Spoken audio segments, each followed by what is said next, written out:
Je m'appelle Avery Carter, j'ai 27 ans, et le jour où ma vie a changé ne ressemblait pas à un film. Il n'y avait pas de feu d'artifice, pas de bande-son grandiose, pas de câlin au ralenti avec un parent perdu depuis longtemps. Tout a commencé par une photo de moi dans une robe de remise de diplôme qui me grattait, debout devant un mur beige, tenant un rectangle de papier fragile comme un bouclier, mon diplôme. Je me souviens avoir tenu le téléphone à deux mains en la postant. Pas parce que j'étais nerveuse pour la photo, elle allait bien, j'avais vu pire de moi-même dans les caméras de sécurité des ascenseurs, mais parce que cela semblait enfin être quelque chose qu'il ne pouvait pas ignorer. 6 ans de cours du soir, 2 emplois qui sentaient le désespoir et les burritos au micro-ondes, un cerveau grillé par les systèmes de données et l'analytique. D'une manière ou d'une autre, j'avais rampé jusqu'à ce diplôme. Peu importe, me suis-je dit en appuyant sur publier. Ce n'est qu'une photo. Mais bien sûr, ce n'était pas juste ça.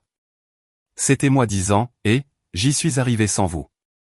J'ai posé le téléphone sur le petit comptoir de ma minuscule cuisine et j'ai essayé de paraître décontracté. J'ai lavé une tasse qui n'en avait pas vraiment besoin. J'ai réchauffé des restes de nouilles. J'ai vérifié mes mets. Je n'avais absolument pas, en aucune circonstance, pris mon téléphone toutes les 90 secondes pour rafraîchir la barre de notification. La publication n'a reçu qu'un seul like. Pas d'émoji de feu. Pas de « tellement fier de toi » de ma mère. Pas de graine intelligente de mon cousin. Juste un pauvre pouce levé de grand-père William, dont la photo de profil Facebook était encore mal cadrée et dont les commentaires se terminaient toujours par « Love grand », comme s'il envoyait une lettre officielle. Au début, j'ai ri. Puis je me suis assise au bord du lit et ce rire s'est dissous en autre chose, quelque chose de serré dans ma poitrine. J'ai parcouru le profil de ma cousine Nathalie par curiosité morbide. Elle avait posté une mimosa floue avec la légende brunch et reçu 114 likes. Un commentaire disait « Un vrai rayon de soleil ». C'était de ma tante. Mon diplôme ? Silence radio. Sauf grand-père. Il n'a pas seulement aimé la publication. 10 minutes plus tard, mon téléphone s'est illuminé de son nom. Je me souviens avoir fixé l'identifiant de l'appel, ce numéro familier, le pouce hésitant sur le bouton vert comme si j'avais besoin d'une seconde pour me stabiliser. « Salut, papy », ai-je répondu. « Avery, ma fille », dit-il, et je pouvais entendre le sourire dans sa voix, ce rire chaud et rauque. « Je t'avais dit que les chiffres sont plus malins que les gens », ai-je reniflé. « C'est ta façon de dire félicitations ? » ?»« C'est ma façon de dire que je savais que tu réussirais », répondit-il. « J'ai vu combien tu travailles dur, même quand personne ne regarde. Ça vaut plus qu'un campus chic avec du lierre sur les murs. » Ce mot, « savait », avait un poids particulier. Personne d'autre dans ma famille ne parlait jamais de moi avec certitude. J'étais toujours une note de bas de page, un figurant, celle qui aide avec le Wi-Fi ou travaille de nuit quelque part avec des ordinateurs. Il ne connaissait pas les détails. Il s'en fichait. Mais lui, oui. Pendant 6 ans, ma vie avait été une boucle, des postes à la station-service au coucher du soleil, l'odeur de café brûlé et de solitude, des shifts en entrepôt le week-end, déplaçant des cartons devant des managers qui traitaient les chariots élévateurs avec plus de respect que les gens, puis des cours du soir au collège technique local parce que c'était tout ce que je pouvais me permettre. J'ai choisi les systèmes de données et l'analytique en partie parce que c'était pratique, en partie parce que les chiffres ne roulent pas des yeux quand tu dis que tu es fatigué. Ce diplôme n'était pas juste un bout de papier, c'était la preuve que je n'avais pas disparu juste parce que ma famille avait cessé de me voir. Pourtant, quand mon téléphone est resté obstinément silencieux après que grand-père a raccroché, les vieilles histoires sont revenues, peut-être que tu réagis trop. Ce n'est que les réseaux sociaux. Ils sont occupés. Tu es trop sensible. J'ai porté ces pensées comme un poids supplémentaire pendant Thanksgiving. Je suis entré dans la maison de ma mère avec le diplôme à la main. Littéralement, ce n'était pas censé être un étalage. Je l'avais juste pris de ma voiture pour le déposer dans mon appartement plus tard, et il se sentait plus sûr entre mes mains que sur le siège arrière. Mon oncle l'a remarqué en premier. « Oh, tu as eu ton diplôme » dit-il en plissant les yeux comme si c'était écrit en hiéroglyphes. « Oui » répondis-je. « Le mois dernier. » « Pourquoi déjà ? Système de données et analytique ? » Il fit une pause. « Donc, genre des tableurs. » Je souris, le sourire poli. « Bien sûr. Celui qui dit aux entreprises milliardaires quoi faire. » Il cligna des yeux de cette manière que les gens font quand ils réalisent qu'ils t'ont sous-estimé mais ne sont pas prêts à l'admettre. « Cool. Cool, murmura-t-il, puis retourna à son assiette comme si j'avais annoncé que j'avais gagné un café gratuit au 7-Eleven. Ma mère ne dit rien. Elle prit le diplôme quand je le lui tendis, le regarda à peine, puis le posa sur une table d'appoint sous une pile de courrier. « Passe-moi les petits pois, s'il te plaît, dit-elle à quelqu'un d'autre, la voix douce, indifférente. Tel fut le thème de la soirée, j'étais là, il m'avait juste effacé en temps réel. Je pris ma place habituelle à la table des enfants. Je n'étais pas une enfant. Je payais mon loyer. Je faisais mes impôts. Je réparais mon évier avec des tutoriels YouTube et de la ténacité. Mais j'étais là, à la table pliante bancale, tandis que ma cousine Nathalie s'asseyait devant, près de mes parents, riant de sa dernière collaboration avec une marque de bougies. Contenu lifestyle, expliquait-elle en passant sa main dans ses cheveux. Les gens adorent mon authenticité. Je piquais un morceau de dinde sèche et me demandais ce que ça faisait d'être récompensé pour exister bruyamment plutôt que silencieusement.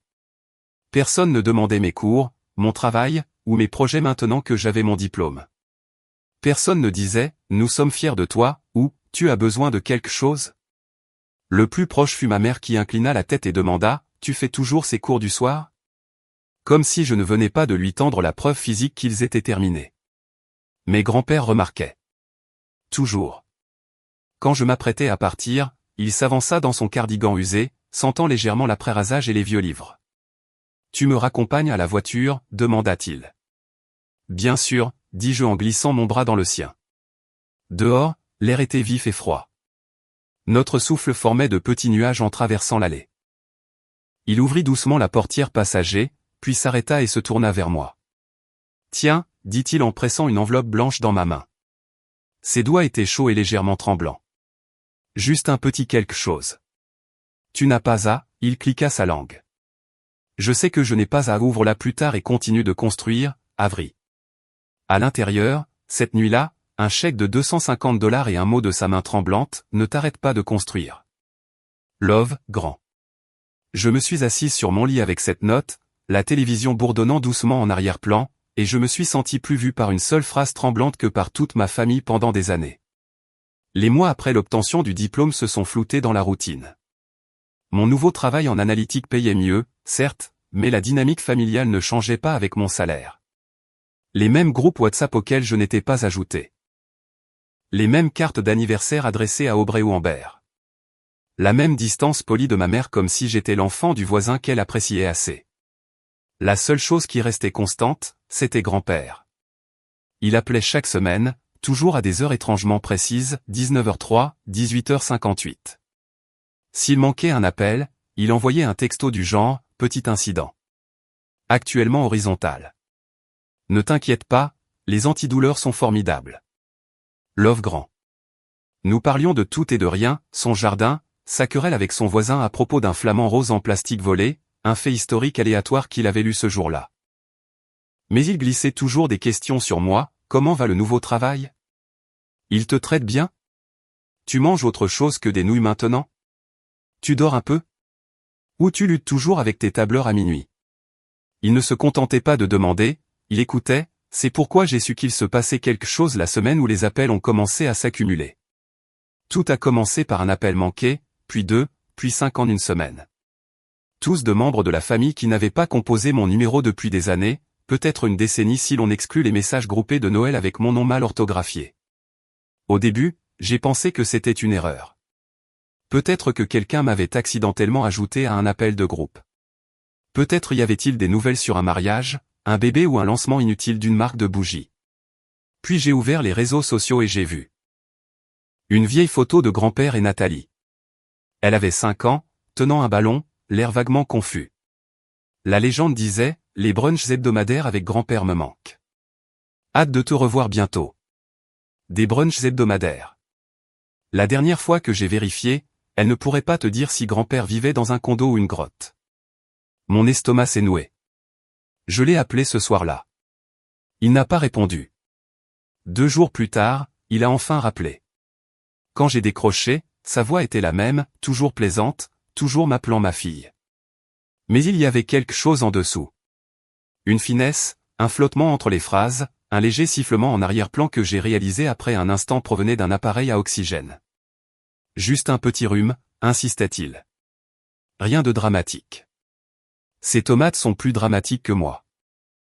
Mais quand il toussa 3 fois au milieu d'une histoire ridicule sur le nouveau nain de jardin de son voisin, j'ai su que quelque chose n'allait pas et que tout le monde venait soudainement de se rappeler qu'il existait. À la fin de cette semaine-là, c'était comme si mon arbre généalogique avait reçu des notifications. Ma tante avait publié un souvenir de grand-père souriant lors d'un pique-nique il y a 10 ans, meilleur grand-père du monde. La famille, c'est tout. La même femme qui lui avait un jour dit de se mettre à jour parce qu'il lui avait envoyé une carte d'anniversaire au lieu d'envoyer de l'argent via une application. Nathalie insistait toujours, un nouveau poste, une nouvelle légende. Cette fois, un collage de photos floues où grand-père était surtout en arrière-plan, hors de focus. Il disait toujours que j'étais son rayon de soleil. Tu me manques, papy. J'ai hâte pour notre prochain brunch.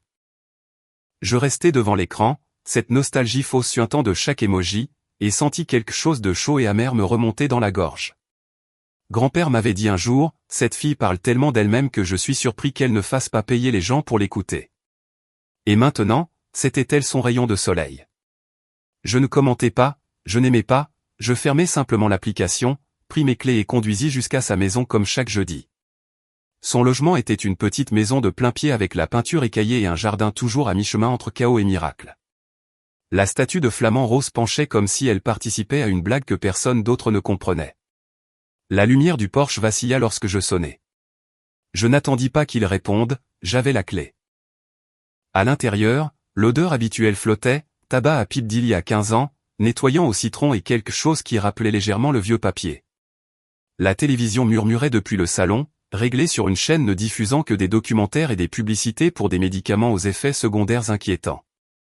Il était dans son fauteuil habituel, couverture sur les genoux, lunettes sur le bout du nez, avec un petit tube en plastique dans les narines menant à l'appareil à oxygène dont j'avais seulement entendu parler au téléphone.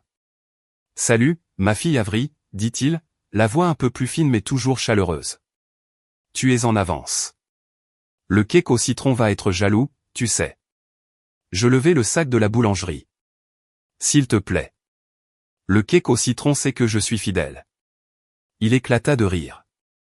Bien. Il faut lui donner une leçon. Nous reprîmes notre rituel du jeudi, je coupai le gâteau, il me demanda de faire taire la télévision qui hurlait, je réparai son téléphone, qui avait transformé Siri en voix britannique. Pourquoi elle ressemble à un livre audio maintenant? Se plaignit-il. Tu lui as demandé d'être britannique, tu te souviens? Je ne m'en souviens pas, grognatait-il. Il devrait avoir un mode et grand-père friendly. Tu l'utilises déjà, plaisantai-je. Mode bruyant. Il rit, mais tout ça à mi-chemin. Je regardais ses épaules trembler, mes mains se crispant inconsciemment. Quand il reprit son souffle, il me fit signe de ne pas m'inquiéter. Ne me regarde pas comme ça, dit-il. Tu vas froncer les sourcils avant tes 30 ans. Trop tard, répondis-je, tentant de garder un ton léger. Le travail de nuit m'avait vieilli de 5 ans. Nous parlâmes de la nouvelle décoration du voisin, un héron métallique absurde, beaucoup trop grand, en désaccord avec le flamant rose. Il me demanda de mon travail, et je lui racontai un projet où mon rapport avait évité à un client une erreur coûteuse. Il écouta comme si c'était un scoop. À un moment, alors qu'il me parlait d'un livre qu'il relisait pour la 3e fois, mon regard se posa sur quelque chose sur la table basse, un bloc-notes jaune avec des noms, certains soulignés, d'autres barrés, des flèches menant nulle part, des notes en marge. Je ne cherchais pas à espionner, c'était juste là, bruyant dans son silence. Mon regard parcourut les pages, le nom de Nathalie, de mes tantes, de ma mère, puis une ligne en bas, écrite avec un stylo plus sombre et volontaire, « Assurez-vous que ça aille à quelqu'un qui s'est présenté. » Les mots tombèrent lourdement dans ma poitrine. Je sentis grand-père faire une pause au milieu de sa phrase. « Avery, dit-il. » Je clignai des yeux et détournai le regard. « Désolé, murmurai-je, glissant le bloc-notes sous une pile d'anciens National Geographic comme un animal endormi. J'ai été distraite par le flamand dehors, il penche à gauche. Il plissa les yeux, prêt à insister, puis abandonna. Cet oiseau a toujours été dramatique, murmura-t-il. Je ne posais pas de questions. Il ne proposa rien. Mais cette ligne résonna en moi jusqu'à chez moi, quelqu'un qui s'est présenté. Quelques semaines plus tard, je remarquai une autre nouveauté sur sa table basse, une boîte en carton, simple, avec un morceau de ruban. dans son écriture penchée, à ouvrir. C'était tout. Pas de date, pas de nom. À moitié ouverte, comme si quelqu'un avait regardé dedans puis changé d'avis.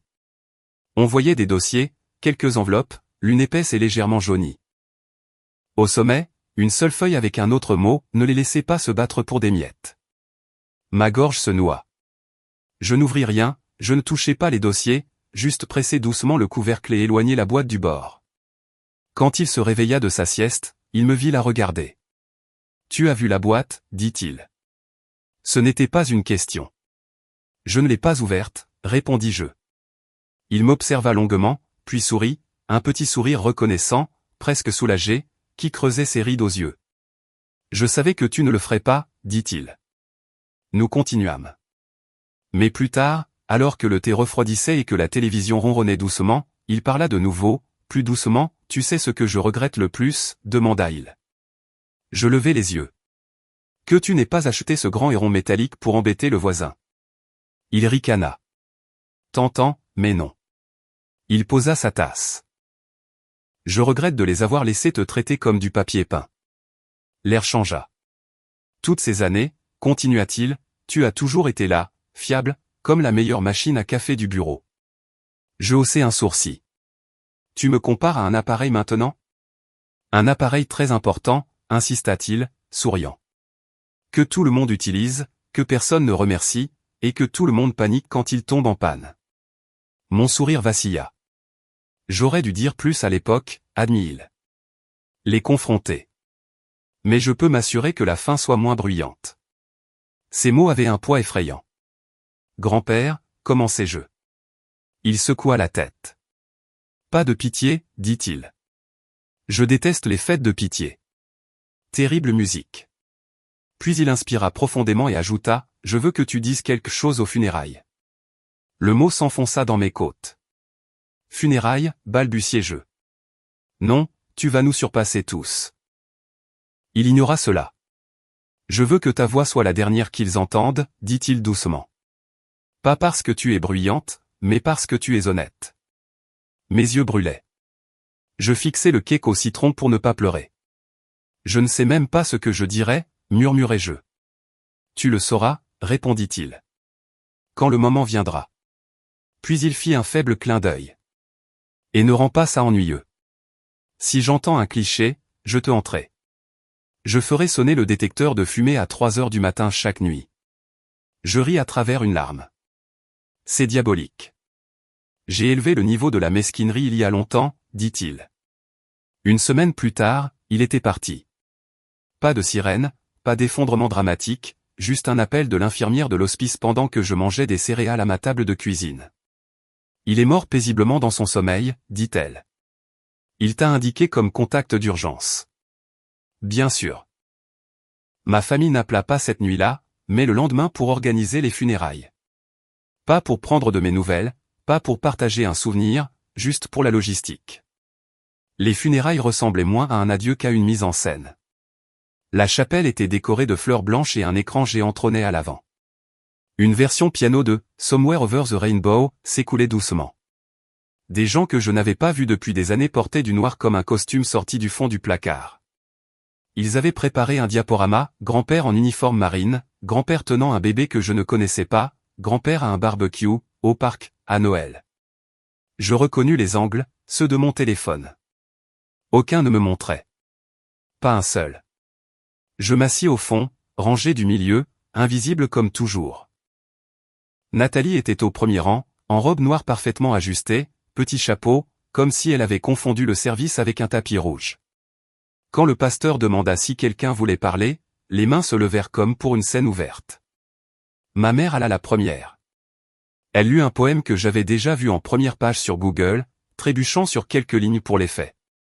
Elle s'essuya les yeux avec un mouchoir sorti d'une pochette élégante comme si elle avait répété le geste devant un miroir. Mon oncle continua, William n'était pas un homme parfait, toujours une ouverture terrifiante pour un éloge funèbre. Il divagua sur les valeurs et le travail acharné, ces mêmes valeurs dont il se souvenait seulement quand cela le mettait en valeur. Puis Nathalie glissa jusqu'au pupitre. Grand-père disait toujours que j'étais la lumière de sa vie, commença-t-elle, faisant une pause comme si elle attendait un murmure collectif d'accord. Il me donnait des bonbons en cachette quand maman ne regardait pas. Il me disait que je ferais de grandes choses un jour. Elle regarda la foule, les yeux brillants juste assez pour capter la lumière. S'il y avait eu des caméras, elle aurait su exactement où se tourner. Je suis restée assise, les poings serrés sur mes genoux, sentant mon cœur battre jusque dans ma gorge. Personne ne m'avait demandé si je voulais dire quelque chose. Personne n'avait mentionné que grand-père avait demandé que je parle en dernier, mais j'avais la note dans ma poche, pliée en petit, les bords déjà adoucis par mon pouce, les traçant encore et encore pour celui qui s'était présenté. Tu n'es peut-être pas la plus bruyante dans la pièce, mais tu es celle en qui j'avais le plus confiance. Parle en dernier, qu'il t'entende, puis repart en souriant.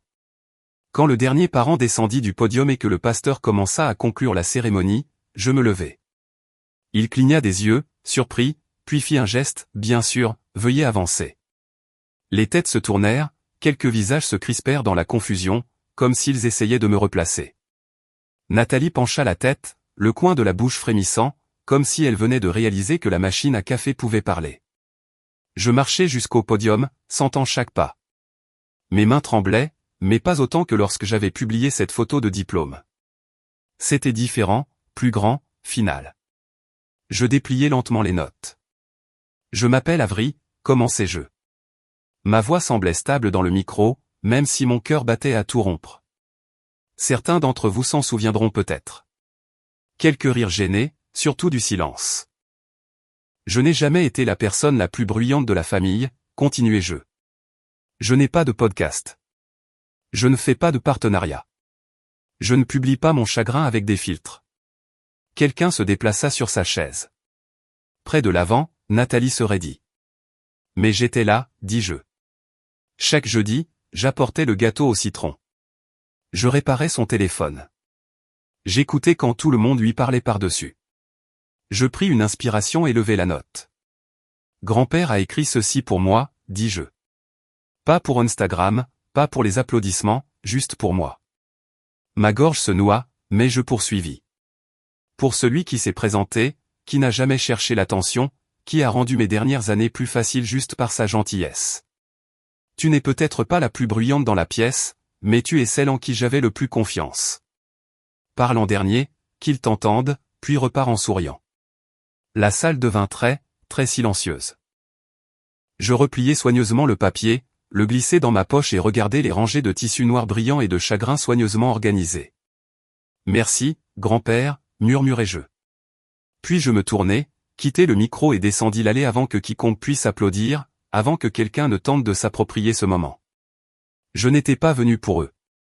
J'étais venu pour lui. Je pensais que c'était la dernière surprise qu'il m'avait laissée. Je me trompais. La lecture du testament était prévue le mardi suivant dans le bureau d'un avocat du centre-ville qui sentait le cuir, la vieille moquette et la déception. Le genre d'endroit où les néons clignotent et où la réceptionniste a l'air d'avoir vu tous les effondrements familiaux possibles. Ils appelaient cela un petit rassemblement. Ce n'était pas le cas. Tous les cousins, oncles, tantes, demi-parents arrangés et plus un quelconque n'ayant rencontré grand-père que 2 fois étaient présents. Ils portaient des costumes noirs avec encore les étiquettes sous les cols, comme si le matin était un code vestimentaire qu'ils avaient tenté de suivre à la hâte. Un parfum sentait fortement le pain et l'ambition. J'entrai la dernière. Pas de drame, pas d'entrée grandiose. Je me glissai simplement et pris le seul siège libre, coincé entre Nathalie, qui recula immédiatement d'un demi-centimètre comme si j'étais contagieuse, et un cousin dont je n'arriverai jamais à retenir le nom. La pièce bourdonnait. Tu penses qu'il a parlé de la maison, murmura ma tante, pas assez discrètement. Betty l'a partagé équitablement, murmura quelqu'un. Il avait des liquidités, je sais qu'il en avait, dit mon oncle à sa femme comme si une information privilégiée allait lui rapporter une commission. Nathalie remit son rouge à lèvres comme si elle se préparait pour une conférence de presse. Je restai les mains croisées sur mes genoux, sentant les prémices d'un mal de tête tambouriné contre mes tempes. Personne ne me regardait. Ils se regardaient entre eux, leurs enfants, leurs bagues, leur part potentielle d'une tarte invisible. La porte s'ouvrit. Monsieur Penfield, l'avocat, entra avec la somnolence d'un homme qui avait fait cela 100 fois et savait exactement à quel point cela pouvait être laid. Il avait une posture raide, de grosses lunettes et une façon de marquer des pauses entre les mots comme s'il répétait ses phrases devant un miroir. Si tout le monde est prêt, dit-il en se raclant la gorge avec emphase, nous allons commencer. Le silence tomba. Tous se penchèrent en avant. Les téléphones disparurent.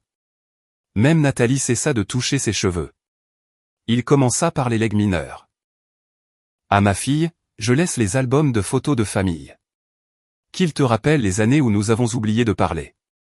Ma mère inspira brusquement comme blessée, bien que ce fût de loin la phrase la plus bienveillante qu'il ait pu écrire. À mon petit-fils, Eric, l'ensemble d'outils de menuiserie que tu admirais mais n'as jamais utilisé. Puisses-tu enfin construire quelque chose de tes propres mains. Eric cligna des yeux, offensé et confus à parts égales. Puis Nathalie se redressa légèrement, prête à arborer son expression la plus gracieuse mais glamour. À Nathalie, Pamphile lut « Les assiettes décoratives que tu as toujours complimentées. Elles sont pour toi. Ne tente pas de les vendre en ligne. » Un reniflement s'échappa de quelqu'un au fond. Le visage de Nathalie passa de la confusion à l'horreur, puis à un sourire crispé qu'elle avait clairement appris en regardant trop de télé-réalité. Puis Pamphile fit une pause. Ce n'était pas pour l'effet dramatique, bien que ce soit exactement ce que cela donna. Il ajusta ses lunettes, feuilleta les pages et lut lentement, clairement. Et enfin, à celle qui s'était présentée, mon souffle se coupa. Je sentis l'air de la pièce devenir vif et électrique. Pamphile continua, à la personne qui n'a jamais demandé, jamais vanté, jamais publié, qui apportait le gâteau au citron les jeudis, changeait les ampoules et restait après que les autres soient partis, qui n'avait pas besoin d'applaudissements pour se soucier, juste d'une raison. Il leva les yeux. Je laisse la maison, les économies, le compte d'investissement, la voiture, les livres et la statue de flamant rose dans le jardin. Tout. Le mot « tout » résonna comme un verre brisé. Silence. Puis un souffle étouffé de ma tante. Un murmure, pas possible, venant de ma droite. La bouche de Nathalie s'ouvrit réellement. Ses lèvres brillantes s'écartèrent comme une charnière cassée. Je restai complètement immobile, non par choc, mais parce qu'une partie de moi savait depuis le fond qu'elle allait survenir. Grand-père me l'avait déjà dit sans le dire. Pamphile se racla de nouveau la gorge et nomma « Je laisse tout à ma petite fille, Avery Carter. » Tous les regards se tournèrent vers moi. Chaque regard était une lame. Chaque souffle dans la pièce pesait, humide de disbelief. Je hochai simplement la tête et dis doucement « Merci. » Rien de plus. Pas de triomphe, pas de sourire, juste une reconnaissance. Parce que ce n'était pas une victoire. C'était une responsabilité. Pamphile s'avança et me remit une enveloppe scellée. Mon nom était inscrit sur le devant, de la main de grand-père, un peu bavé dans le coin. Lis ceci quand cela commencera à sembler irréel, dit-il. Je la glissai dans ma veste. Je ne l'ouvris pas, pas encore. Quand la réunion se termina, tout le monde se précipita vers la sortie, mais évita de me toucher comme si j'étais radioactive. Je sentis leur regard brûler dans ma nuque. Nathalie passa près de moi d'un pas serré et contrôlé. Elle se pencha assez pour que je sente son parfum floral et souffla, il aimait à peine le gâteau au citron. Je ne répondis pas, mais pensai à une douzaine de répliques. Il m'aimait. C'était suffisant. Dehors, je pris ma première grande respiration depuis une demi-heure. Froide, nette, ancrante. Puis j'entendis des pas. Mon oncle, bien sûr. Il croisa les bras comme pour un duel. Tu sais que ce n'est pas juste, dit-il. Excuse-moi, répondis-je. Tu l'as manipulé, accusa-t-il. Tu l'as isolé de la famille. Il n'était pas dans son bon sens. Tu en as profité. Je ris. Riais vraiment.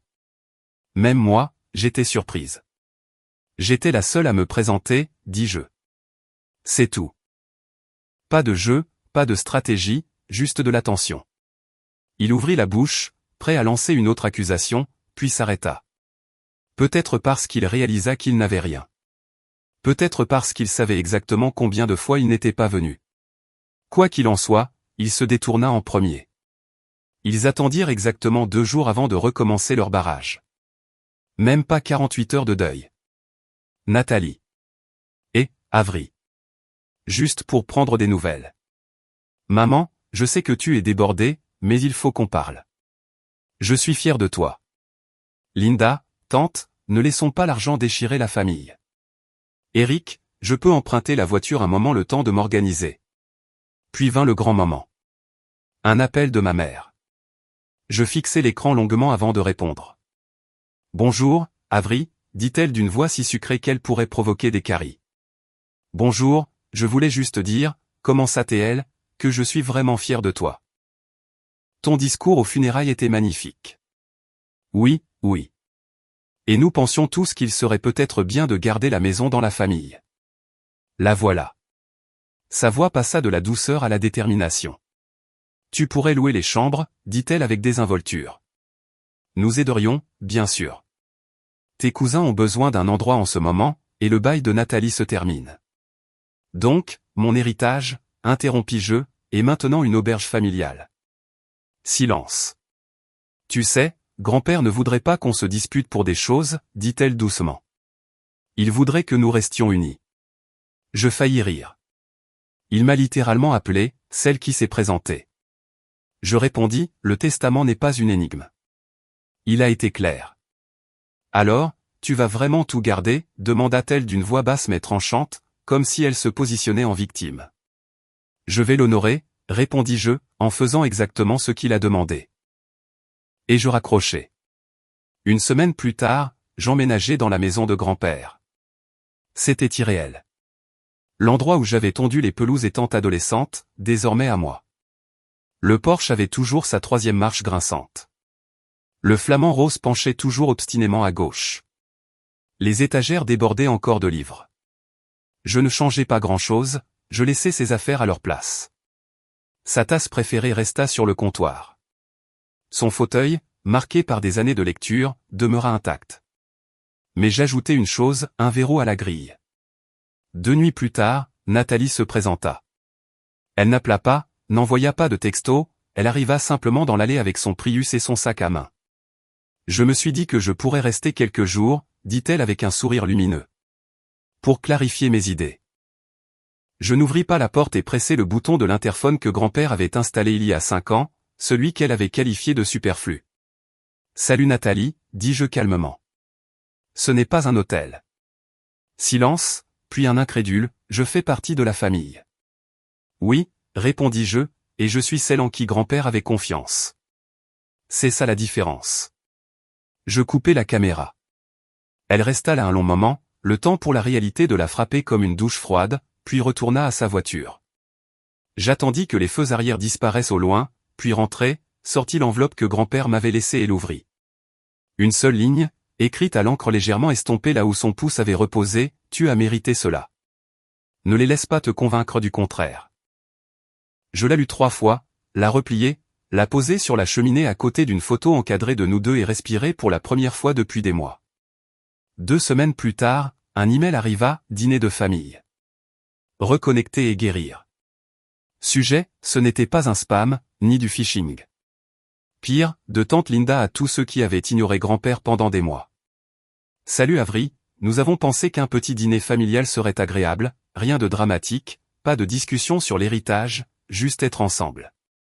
Grand-père aurait voulu que nous restions proches. J'espère que tu pourras venir. Avec amour, tout le monde. PS, apporte un plat si tu veux. En pièce jointe, un flyer pastel avec écrit « Famille Carter », photo de personnes inconnues trinquant au vin, date, heure, adresse, petite ligne, pas d'alcool extérieur. Je ricanai. Bien sûr, il prévoyait de me piéger sobre. Je posai mon téléphone face contre la table, me laissai tomber dans le fauteuil de lecture de grand-père et laissai l'absurdité mijoter. Ce n'était pas une question de guérison, c'était une scène et j'étais le rôle principal réticent dont ils avaient besoin pour leur arc de rédemption. Cette nuit-là, dans sa cuisine, main sur le comptoir lissé par des décennies, le moule à cake au citron pendait près de la cuisinière, sa bouilloire sifflait. Tout était comme il l'avait laissé. Sur la cheminée, sa note reposait contre le cadre photo. Je touchai le pli du doigt, puis regardai le dossier que j'avais préparé, date, capture d'écran, photos, reçus, littéraux et émotionnels. Ce n'était pas une vengeance, c'était de la clarté. Grand-père disait, il n'est pas nécessaire de crier pour être entendu, parle quand ça compte. Le dîner eut lieu chez Linda, cette maison toujours imprégnée d'odeurs de popery et de jugements latents. J'arrivai à l'heure précise, pas trop tôt, pas trop tard. Dès que je franchis la porte, je fus enveloppé par des baisers volants et une chaleur feinte. Oh, Regarde qui est là, nous parlions justement de toi. Tu as tellement grandi. Je leur offris un sourire poli et neutre, celui qu'on donne aux distributeurs de flyers. La table, décor Thanksgiving cosplay, 5 plats, un jambon au glaçage passif-agressif, une salade que personne ne toucherait, bougie, centre de table plus grand que moi assise, mon siège à mi-chemin de la table, symbolique et prévisible. Je ne touchai pas la nourriture et attendis exactement 17 minutes.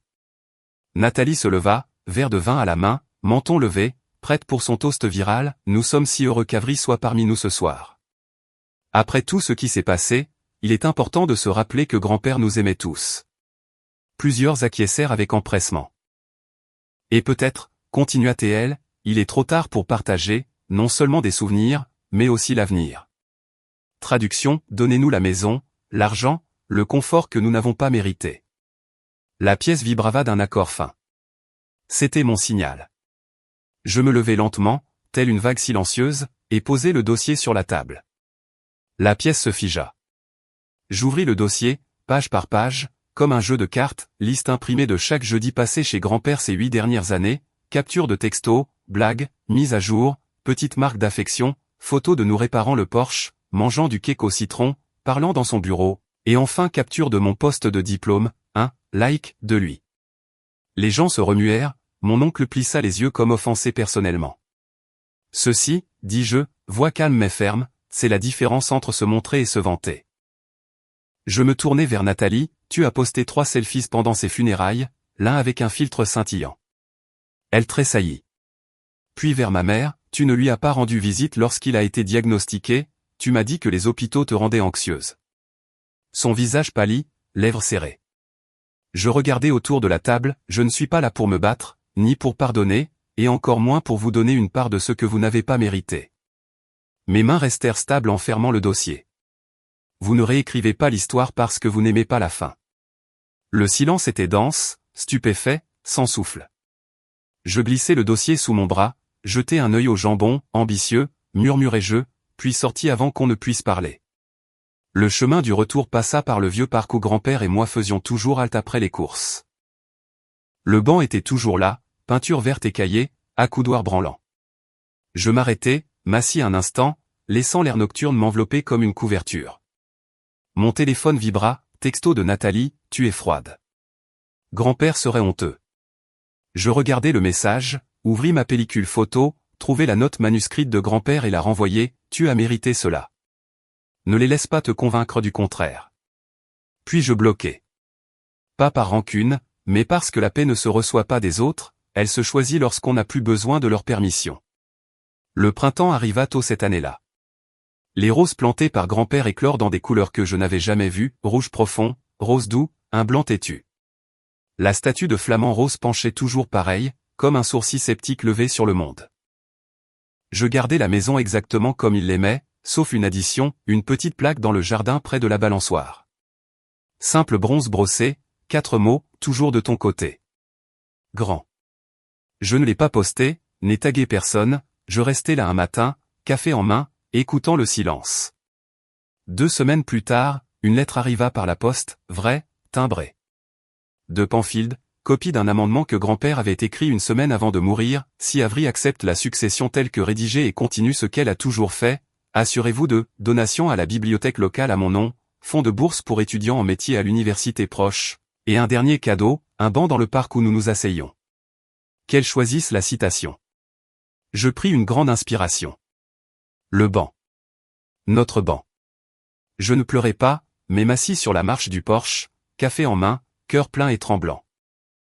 Un mois plus tard, je me rendis au parc, le vieux banc avait été remplacé, latte neuve, pieds en fer solide, plaque déjà fixée. La citation, c'était à moi. Premier texto que grand-père m'ait envoyé à 16 ans, incertaine de tout, le monde ne t'applaudira peut-être jamais. Montre-toi quand même. Je me suis assis, me suis appuyé en arrière et j'ai laissé le silence s'installer dans mes os. Un enfant est passé avec un sac à dos et un cahier usé. Il s'est arrêté, lisant la plaque, puis m'a regardé. « C'est toi qui as choisi ça ?» a-t-il demandé. « Oui » ai-je répondu. « C'est bien » murmura-t-il. Et il s'est assis à l'autre bout du banc, ouvrant son cahier et écrivant tranquillement à côté de moi. Pour la première fois depuis très longtemps, j'ai souri. Le vrai genre de sourire, celui qui commence dans vos côtes et monte comme la lumière. Ce banc n'était pas qu'un simple siège. C'était un rappel que le calme ne signifie pas faiblesse. La constance compte plus que la performance. Et parfois, la plus grande victoire n'est pas la vengeance.